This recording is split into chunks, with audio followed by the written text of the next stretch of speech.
बिस्मिल्लाहिर्रहमानिर्रहीम।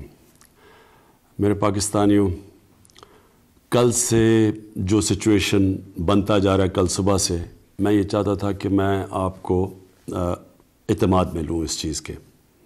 देखें, हमने पुलवामा के बाद हिंदुस्तान को पूरी ऑफ़र की कि किसी किस्म की वो इन्वेस्टिगेशन चाहते हैं, हम उसके लिए तैयार हैं।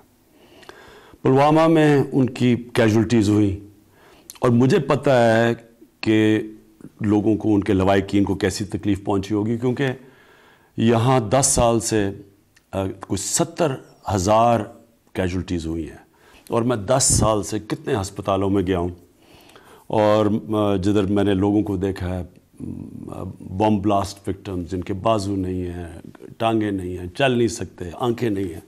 इसलिए मुझे पता है कि एक तो जो इस दुनिया से चले गए और दूसरा जो कि इंजर्ड हुए उनके ऊपर और उनके घर वालों पे क्या गुजर रही है।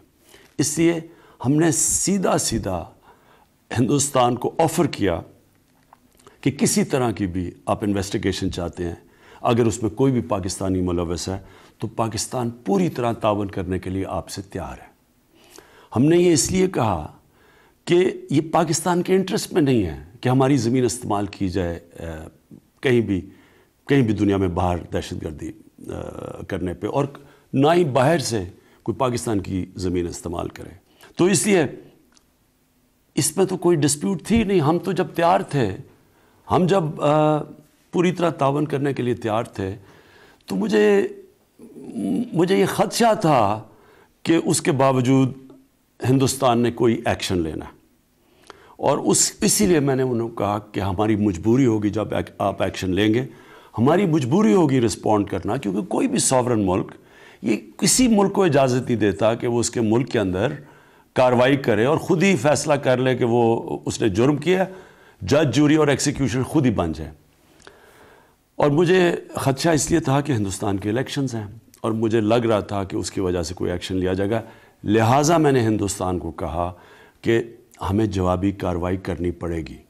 तो जब कल सुबह को जो एक्शन लिया गया, सुबह हमारी बात हुई आर्मी चीफ़ की, एयर चीफ़ की और मेरी, और हमने इसलिए एक्शन नहीं लिया सुबह क्योंकि हमें पूरी तरह पता नहीं था कि किस तरह का डैमेज हुआ है पाकिस्तान में वो, और जब तक वो हमें पता ना चलता तो ये भी बड़ा इर्रेस्पॉन्सिबल होना था पाकिस्तान से कि अगर हम एक्शन ले लेते और हिंदुस्तान की कैजुअल्टीज़ कर देते जब हमारी कोई कैजुअल्टी नहीं हुई थी। तो लिहाजा हमने इंतज़ार की और आज हमने एक्शन लिया। हमारा पहले से प्लान था कि कोई कोलैटरल डैमेज ना हो, कोई कैजुअल्टीज़ ना हो, सिर्फ हम ये बताएं हिंदुस्तान को कि हमारे में कैपेबिलिटी है कि अगर आप हमारी मुल्क में आ सकते हैं तो हम भी आपके मुल्क में जाके कार्रवाई कर सकते हैं। सिर्फ इसका ये मकसद था। 2 हिंदुस्तान के मिग्स ने पाकिस्तान की रिटेलिएशन में बॉर्डर क्रॉस किया, उनको शूट डाउन किया गया, और मैं ये भी आज कहना चाहता हूँ कि पायलट्स हमारे साथ हैं। अब मसला ये है कि अब हम इधर से किधर जाते हैं, ये बहुत ज़रूरी है। मैं अब हिंदुस्तान से मुखातिब हूँ। ये बहुत ज़रूरी है कि यहाँ हम थोड़ी सी अक्ल और हिकमत इस्तेमाल करें। जितनी भी दुनिया में जंगें हुई हैं बड़ी बड़ी, सारी जंगों में मिसकैलकुलेशन हुई है। किसी ने भी ये नहीं सोचा था कि जो जंग शुरू कर रहे थे कि वो जंग किधर जाएंगी। फर्स्ट वर्ल्ड वॉर महीनों में ख़त्म होनी थी, वो 6 साल लग गए। सेकेंड वर्ल्ड वॉर में एक ऐसा वक्त आया, हिटलर ने सोचा कि मैं रूस को फ़तह कर लूँ। उसने यही नहीं सोचा था कि रूस की सर्दियों तक शायद डिले हो जाए और उसकी तबाही हुई वहाँ।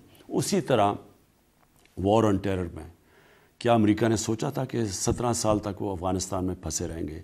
वियतनाम वॉर, क्या सोचा था अमेरिका ने कि वो वियतनाम वॉर इतनी दूर जाएगी। इसलिए ये दुनिया की तारीख़ हमें बताती है कि जंगों में मिसकैलकुलेशन होती है।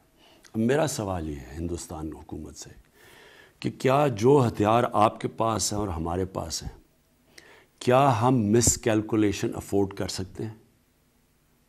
क्या हमें इस वक्त सोचना नहीं चाहिए कि ये अगर यहाँ से एस्केलेट होती है तो ये किधर जाएगी? ना मेरे कंट्रोल में होगी, ना नरेंद्र मोदी के कंट्रोल में होगी। इसलिए मैं फिर से आपको दावत देता हूँ कि जब हम तैयार बैठे हैं ہم نے آپ کو کہا کہ جو آپ کی پلوامہ کی جو ٹریجڈی ہوئی اس کے جو آپ کو جو دکھ پہنچا ہے، کسی قسم کا ڈائلاگ کرنا چاہتے ہیں دہشت گردی کے اوپر، ہم تیار ہیں. لیکن میں پھر سے آپ کو کہوں گا کہ اس وقت بیٹر سینس شوڈ پریویل. ہمیں بیٹھ کے بات چیت سے اپنے مسئلے حل کرنے چاہیے. شکریہ.